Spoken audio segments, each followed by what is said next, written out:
नमस्ते दोस्तों, कैसे हैं आप। मैं Sujeet Kumar incredible IAS academy में आपका हार्दिक स्वागत करता हूं। आज का वीडियो जो है बिहार स्पेशल का महासंग्राम है और इस महासंग्राम में आज हम लोग जो देखेंगे अशोक द्वारा धर्म प्रचार के साधन क्या थे। यानी पूरे तरीके से अभी मौर्य काल में ही वीडियो चल रही है और हमें उम्मीद है कि मौर्य काल जब समाप्त हो जाएगा तो इससे जुड़े हुए कोई भी क्वेश्चन आज के बाद आयोग अगर आपके सामने रखेगा तो मैं यकीन के साथ में और दावे के साथ में कह सकता हूं, किसी का सही हो या ना हो ये मुझे पता नहीं है, लेकिन आप लोग का जरूर सही हो जाएगा। इसके साथ साथ में दोस्तों एक बात और बता दूं कि अगर अभी तक आप हमारे चैनल को सब्सक्राइब नहीं किए तो सब्सक्राइब कर लीजिए, बेल आइकन पे प्रेस करके और क्लिक कर लीजिए। इससे ये होगा मेरा लेटेस्ट से लेटेस्ट वीडियो का अपडेट आपके मोबाइल स्क्रीन पे ऑटोमेटिक आता रहेगा। तो चलिए दोस्तों आज के सेशन को स्टार्ट करते हैं। हमने कल आपको कहां पे छोड़ा था कि अशोक के पुत्र यानी कि महेंद्र और पुत्री संघमित्रा को कहां पे भेजा गया था, श्रीलंका भेजा गया था। यही जाके कल नेक्स्ट जो वीडियो था उसको मैंने समाप्त कर दिया था। अब आज यहां के बाद आगे दोस्तों एक बात और बता दूं, जैसे वीडियो आप देखना शुरू किए हैं तो यहां 30 नंबर का मामला है, 1-2 नंबर का नहीं, 5-10 नंबर का नहीं, पूरे 30 नंबर का मामला है।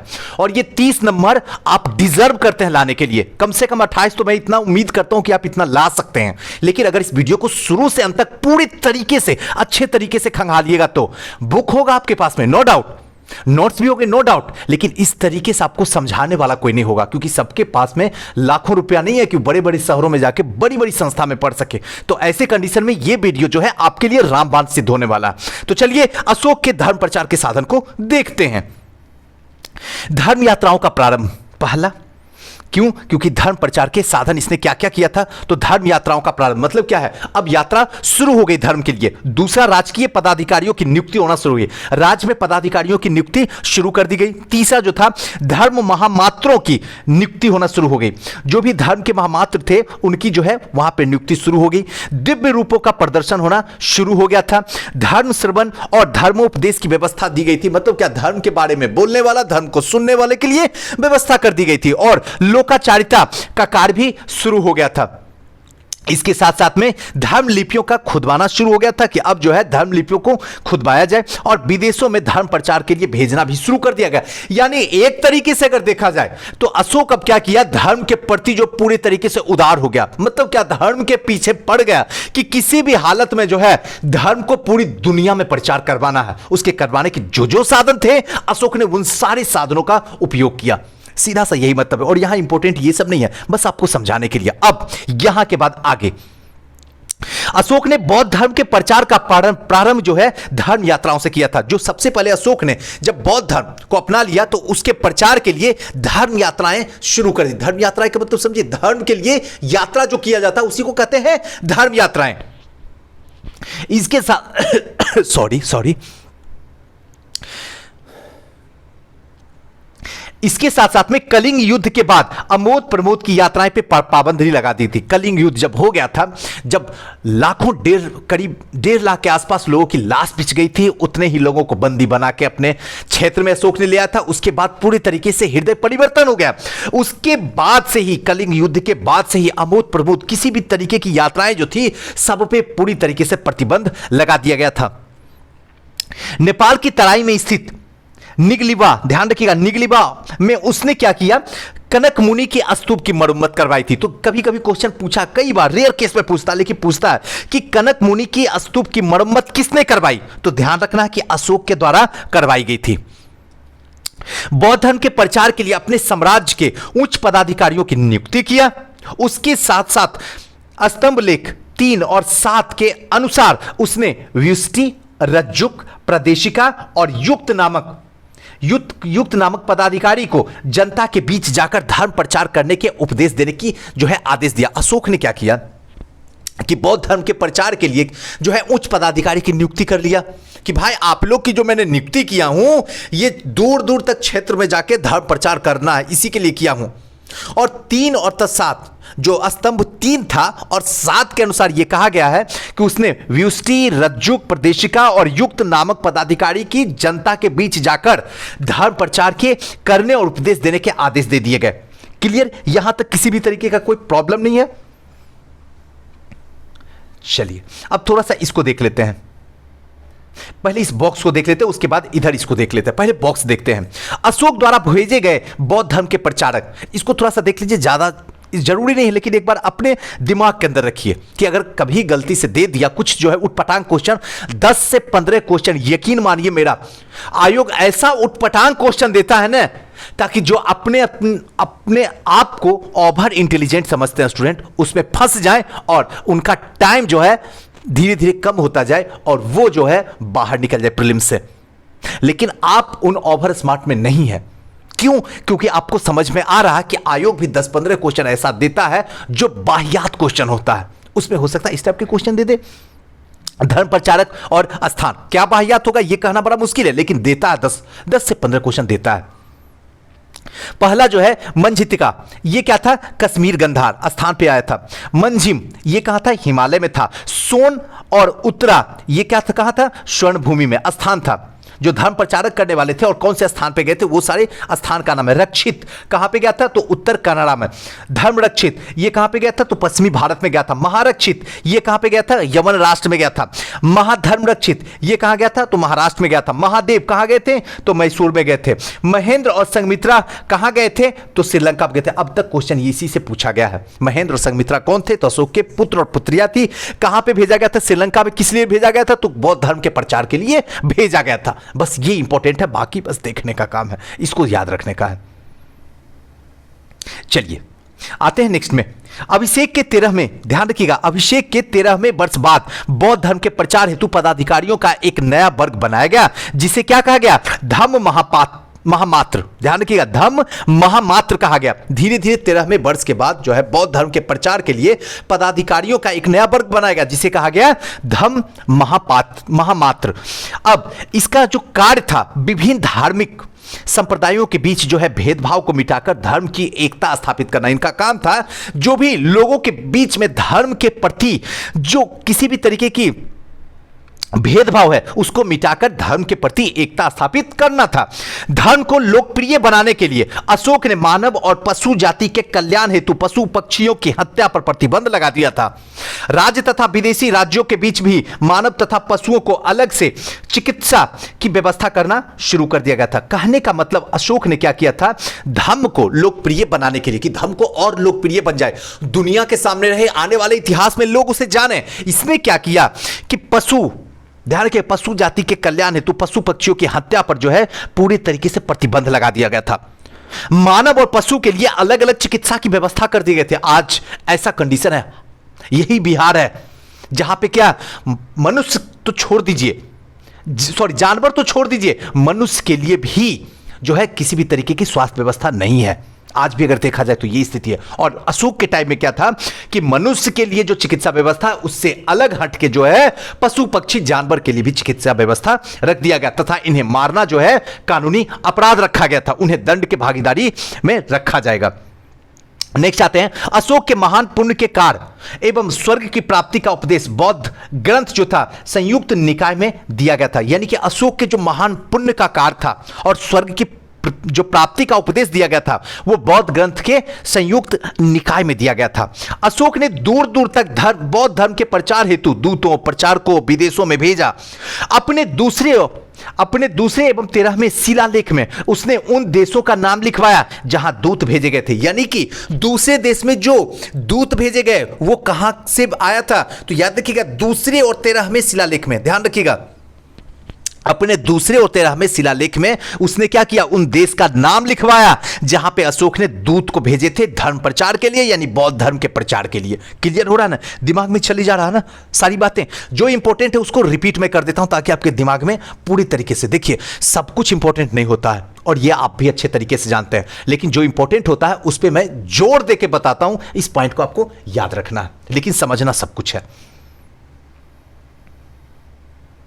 अब आते हैं अशोक के अभिलेख पे। आइए अशोक के अभिलेख को देखते हैं क्या है। अशोक के अभिलेख में ब्राह्मणी, खरोष्ठी, ग्रीक और अरमाइक लिपि का प्रयोग हुआ है। बहुत बार क्वेश्चन पूछता है कि अशोक के अभिलेख में, ध्यान रखिएगा, ब्राह्मणी, खरोष्ठी, ग्रीक और अरमाइक, ये सारी की सारी लिपियां थी। कई बार मैंने पूछा, लेकिन कुछ ऐसे स्टूडेंट हैं जो कि नए जुड़ते हैं, तो लिपि क्या होता है ध्यान रखिएगा। जैसे अभी आपसे पूछा जाए कि आपकी लिपि क्या है, तो क्या बताइएगा आप? सीधी सी बात है कि सर हमारी जो लिपि है वो देवनागरी है, लेकिन भाषा क्या है, तो आप क्या बताइएगा? तो आपको बताइएगा सीधे कि सर हिंदी भाषा है। तो ये जो लिपियां थी वो क्या थी? ब्राह्मणी, खरोष्ठी, ग्रीक और अरमाइक, ये सब चारों के चारों याद रखना है। इसी का प्रयोग जो है अशोक के शिलालेखों में, जो भी छप मिला था शिलालेख अशोक के, उसमें इन चारों लिपियों का उसमें उल्लेख किया गया है। क्लियर हो गया? अब ये बहुत इंपॉर्टेंट है, इसको नोट डाउन कर लीजिए, याद कर लीजिए और दिमाग में रख लीजिए। ग्रीक और अरमाइक, ध्यान रखिएगा, ग्रीक और जो अरमाइक है लिपि का अभिलेख जो है अफगानिस्तान के खरोष्ठी लिपि का अभिलेख जो उत्तर पश्चिमी पाकिस्तान से और शेष भारत से ब्राह्मणी लिपि का अभिलेख मिले। अब देखिए यहां पे इंपॉर्टेंट क्या है, इसको आपको समझा देता हूं। जो ग्रीक थी और अरमाइक लिपि था, इसका अभिलेख जो अफगानिस्तान में जो शिलालेख मिला है, उस शिलालेख पे ग्रीक और अरमाइक लिपि में जो है लिखा हुआ था। और वहीं पे खरोष्ठी लिपि में जो लिखा हुआ था वो कहां पे था? तो पश्चिमी पाकिस्तान में था। और शेष भारत में जो लिखा हुआ था वो ब्राह्मणी लिपि में अभिलेख मिले हुए हैं। क्लियर हो रहा है? दिमाग के अंदर जा रहा है ना? चलिए नेक्स्ट में आते हैं। अशोक ने राष्ट्रीय भाषा के रूप में पाली एवं लिपि के रूप में ब्राह्मणी को अपनाया था। अब अशोक, ध्यान से सुनना है, अशोक जो राष्ट्रीय भाषा थी उसकी क्या थी? पाली थी। अशोक की पाली, यानी अशोक क्या कर रहा था? पाल रहा था। सारे जनता को क्या कर रहा था? अशोक ही पाल रहा था। तो पाली ऐसे याद रखिएगा, पाली जो था उसकी लिपि थी, और सॉरी पाली जो थी उसकी भाषा थी, और जो ब्राह्मणी हुई वो उसकी लिपि हुई। ये जो है अपनाया था किसने? तो अशोक ने। पाली और ब्राह्मणी याद रखना आपको है। अशोक के रामपूर्वा अभिलेख बिहार राज्य के चंपारण जिले में स्थित है, जबकि प्रयाग स्तंभ लेख अपने कौशांबी में स्थित था, और बाद में मुगल सम्राट अकबर के द्वारा इसे इलाहाबाद किले में रखवा गया। कई बार क्वेश्चन पूछा गया है कि अशोक के कौन से अभिलेख को जो है मुगल सम्राट, ध्यान रखिएगा, मुगल सम्राट अकबर ने उसे अपने जगह पे हटवा के दूसरी जगह पे ले जाएगा। तो आपको बताना होगा कौशांबी में जो स्थित था उसे क्या किया गया था? उस अभिलेख को जो है मुगल सम्राट अकबर ने उसे हटाकर इलाहाबाद के किले में रखवा दिया था। बहुत इंपॉर्टेंट क्वेश्चन है, इसको रखना। अब आपसे एक क्वेश्चन मैं पूछना चाहता हूं, कमेंट करके आप दीजिए मुझे जवाब, कि जो रामपुरवा अभिलेख था बिहार राज्य के चंपारण जिले में स्थित है। अब मुझे यह बताना है कि पश्चिमी चंपारण या पूर्वी चंपारण, ये हमें कमेंट करके आप बताइए। चलिए नेक्स्ट पे आते हैं। सम्राट अशोक की राजकीय घोषणा जिन स्तंभों पर उत्कीर्ण है उन्हें लघु स्तंभ लेख कहा जाता है। इसके अतिरिक्त अशोक के समस्त शिलालेख लघु शिला स्तंभ लेख और लघु लेख अब ब्राह्मणी लिपि में उत्कीर्ण है। मतलब क्या है? जो भी अशोक के टाइम में समस्त शिलालेख का जो था वो लघु शिला स्तंभ लेख और लघु लेख ब्राह्मणी लिपि में ही उस पर लिखा हुआ, उत्कीर्ण मतलब उस पर खुदवाया गया था, लिखा गया था। अभी तक अशोक के जो टोटल 40 अभिलेख प्राप्त हो चुके थे अभी तक। सर्वप्रथम 1837 ईस्वी में, बहुत इंपॉर्टेंट है, ध्यान रखिएगा, क्वेश्चन पूछा गया है। सर्वप्रथम 1837 ईस्वी में जेम्स प्रिसेप, ध्यान रखिएगा, जेम्स प्रिसेप नामक विद्वान जो है अशोक के अभिलेख को पढ़ने में सफलता हासिल की थी। सबसे पहले जो अशोक के अभिलेख थे उसको पढ़ने में सफलता जो मिली थी वो पहली बार जेम्स प्रिसेप को मिला था, 1837 में मिला था। जबकि सर्वप्रथम 1750 ईस्वी में ई टेफेनथेलर, ध्यान रखिएगा, टेफेनथेलर ने दिल्ली में अशोक स्तंभ का पता लगाया था। सर्वप्रथम जो स्तंभ का पता लगाया था, पढ़ नहीं पाया था, लेकिन वो स्तंभ का पता लगाया था। किसने लगाया था पहली बार अशोक के स्तंभ का पता? तो टेफेनथेलर ने, दिल्ली के अशोक स्तंभ का। लेकिन जो सबसे पहली बार इसको पढ़ा था वो 1837 में जाके पढ़ा गया था जेम्स प्रिसेप के द्वारा। क्लियर हो रहा? दोनों चीज इंपॉर्टेंट है, ध्यान रखना है। चलिए अब आते हैं, एक एक करके समझते हैं अशोक के स्तंभ लेख और उनमें वर्णित विषय, और इसमें कौन सा इंपॉर्टेंट है जो आपको ध्यान रखना होगा। चलिए सबसे पहले पे आते हैं। पहला क्या कहता है? हिंसा पर बल, पशु बलि की निंदा एवं समारोह पर प्रतिबंध था। मतलब क्या है? पहला अभिलेख, इस शिलालेख जो मिला था उसमें यह वर्णित रखा गया था कि अहिंसा पर बल दिया जाए।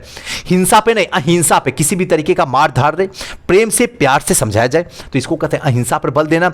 पशु बलि की निंदा, मतलब क्या? अगर पशु की आप बलि दे रहे हैं, किसी भी, मान लीजिए कि आपने कुछ सोचा कि अगर ये मनोकामना मेरी पूर्ण हो जाती है तो मैं इसकी वो जो भी बलि देना होगा दे दीजिएगा, तो इस पे क्या पूरी तरीके से प्रतिबंध लगा दिया गया था। और समारोह, जो भी समारोह होता था उसको प्रतिबंध कर दिया गया था। दूसरा जो इसका शिलालेख मिला उसमें क्या था, समाज कल्याण हेतु कार्य, मनुष्य और पशुओं के लिए चिकित्सा की व्यवस्था और पड़ोसी राज्य चोल पांड और सतपुत्र और केरल पुत्र का वर्णन रखा गया था। तो ध्यान रखिएगा दूसरा जो है इंपॉर्टेंट है, समाज का कल्याण करना, मनुष्य पशुओं के चिकित्सा की अलग अलग व्यवस्था रखना था और पड़ोसी राज्य जो चोल पांड और सतपुत्र केरल पुत्र उनका वर्णन मिलता है।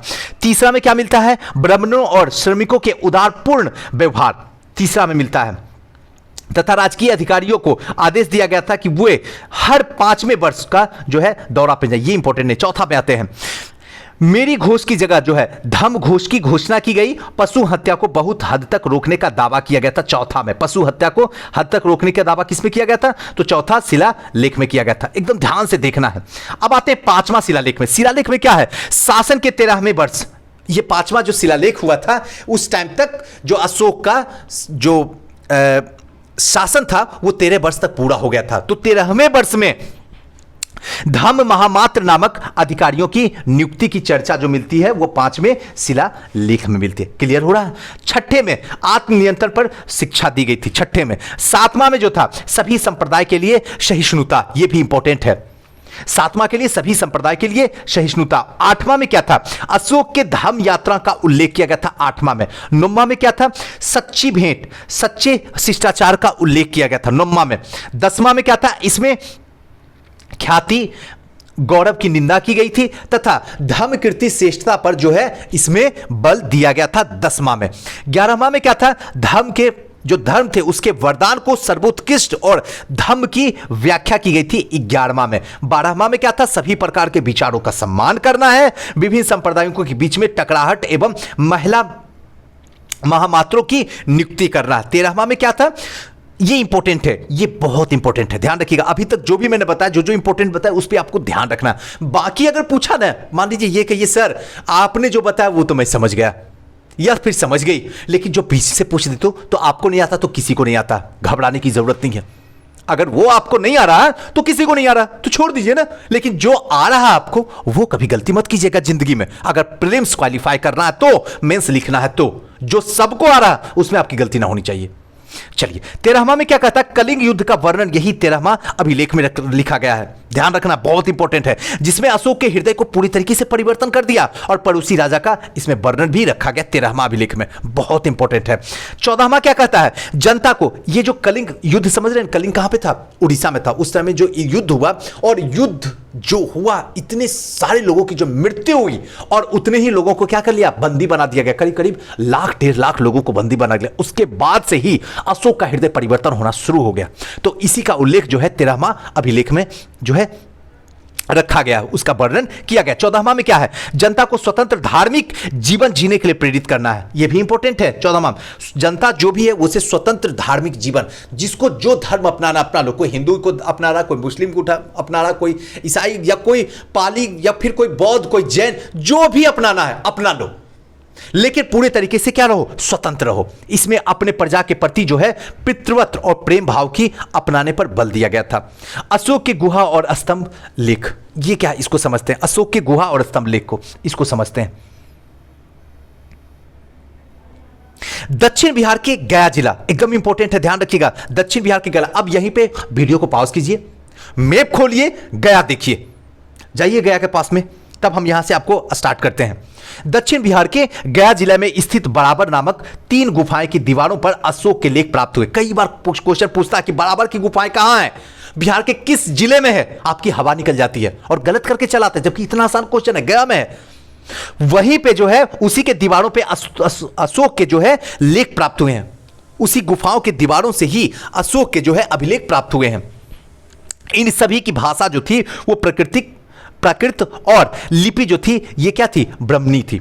ध्यान रखिएगा, प्रकृत और ब्राह्मणी, यहां पे भाषा प्रकृति और लिपि ब्राह्मणी थी। कहां से, तो जो बराबर की गुफाओं में जो दीवारों पे लिखी हुई थी लेख, उसकी भाषा बता रहा हूं। केवल 2 अभिलेख यानी कि शहबाजगढ़ी और मानसेहरा की जो लिपि थी ब्राह्मणी ना होकर खरोष्ठी थी।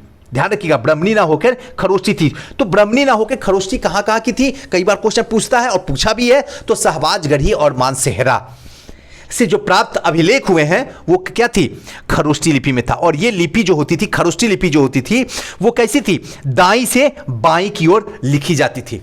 ध्यान रखिएगा, दाईं से बाईं की ओर लिखी जाती है। अभी जो आप लोग लिपि लिखते हैं, जो लिखते हैं लिपि, वो कैसे लिखते हैं जरा मुझे कमेंट करके बताइए। दाईं से बाईं या फिर बाईं से दाईं, ये मैं जानना चाहता हूं आपसे, ताकि ये कॉन्सेप्ट क्लियर हो जाए। एक बार आप लिख दीजिएगा तो सही हो जाएगा। और जो इसी को हम कहते हैं खरोष्ठी लिपि, क्लियर हो रहा है ना। अभी जो हम लोग लिखते हैं वो लिखते हैं बाईं से कहां पे, दाईं की ओर लिखते हैं, तो इसी को हम कहते हैं क्या, ध्यान रखिएगा, दाईं से बाईं की ओर जो लिखा जाता है, दाईं से बाईं की ओर यानी उल्टी लिखी जाती है, उसको क्या कहते हैं, खरोष्ठी लिपि। और ब्राह्मणी लिपि का मतलब होता है कि बाईं से दाएं की ओर लिखना। क्लियर हो रहा है। चलिए नेक्स्ट आते हैं तक्षशिला से अरमाइक लिपि। ध्यान रखिएगा, तक्षशिला से अरमाइक लिपि में लिखा गया एक भग्न अभिलेख तथा कंधार के पास से शेरकुना नामक स्थान से जो है यूनानी तथा अरमाइक द्विभाषीय अभिलेख प्राप्त हुआ है। द्विभाषीय अभिलेख कहां से, तो कंधार में शेरकुना नामक स्थान से हुआ है। तक्षशिला में अरमाइक अभिलेख से लिखा हुआ प्राप्त हुआ है, ध्यान रखना है। चलिए, अशोक के स्तंभ लेखों की संख्या जो है टोटल 7 है, जो 6 भिन्न भिन्न स्थानों पे पाषाण स्तंभों के उत्कीर्ण में पाए गए थे, जिनके जो नाम है ऐसे हैं। सबसे पहले दिल्ली टोपड़ा है।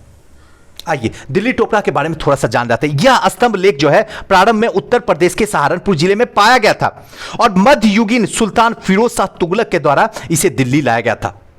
कौन सा, तो दिल्ली टोपड़ा पहले कहां पे मिला था, सहारनपुर उत्तर प्रदेश में मिला था। इसको वहां से जो है मध्ययुगीन के टाइम में जो सुल्तान फिरोज शाह तुगलक था, उसको उठा के सहारनपुर से दिल्ली ले आया।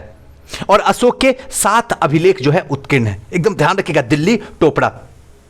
दिल्ली मेरठ, यह स्तंभ लेख भी पहले मेरठ में था, जो बाद में फिरोज शाह के द्वारा कहां पे, दिल्ली ले आया गया। पहले कहां पे था, मेरठ में, फिर फिरोज शाह के टाइम में दिल्ली में। उसके बाद आता है लोरिया अरेंज तथा लोरिया नंदनगढ़। यह स्तंभ लेख जो है बिहार राज्य के चंपारण जिले में था और इस पर जो है बैल की आकृति थी। कई बार क्वेश्चन पूछा भी जा चुका है कि लोरिया नंदनगढ़ में जो अभिलेख है, ध्यान रखिएगा, उसमें किसकी आकृति पाई गई है, तो उसमें ऑप्शन दे देगा बैल, सांड, गाय, घोड़ा, हाथी, इनमें से कोई नहीं। आपको बताना होगा, अगर पता है तो बैल बताइए, नहीं पता तो आपका गलत हो जाएगा। अब आते हैं अशोक के परवर्ती शासक। जो अशोक के परवर्ती शासक हुए उनके बारे में थोड़ा सा जान लेते हैं, क्या है।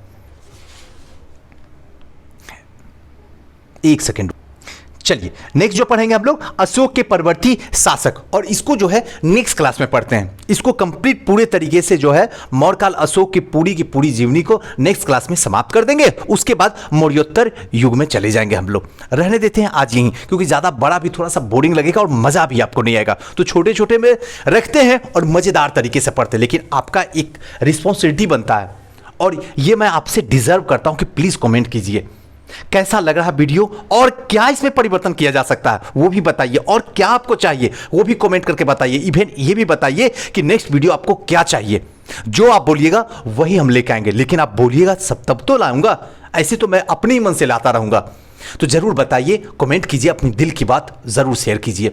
और हाँ, हो सके तो इस वीडियो को ज़्यादा से ज़्यादा शेयर कर दीजिए, ताकि उन लोगों के पास भी पहुंच जाए जिनके पास सुविधा विहीन है, लेकिन अंदर दिलों के अंदर उनका सपना है कि मुझे एसडीएम बनना है, और वो सपना उनका पूरा करने के लिए आप उनके लिए गॉडफादर बनिए। वीडियो को शेयर कीजिए। थैंक यू, नमस्कार।